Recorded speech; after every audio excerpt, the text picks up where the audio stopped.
Oh, wala po ba sasayaw dyan? Kiss a kiss.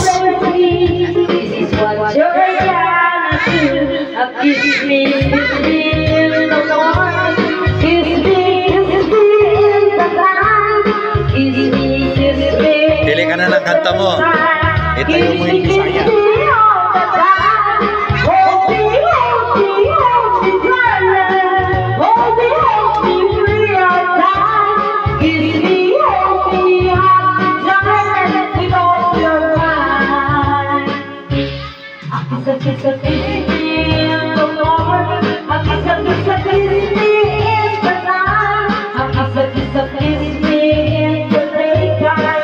Mga bisita po talaga darating mamayang hapon pa at gabi.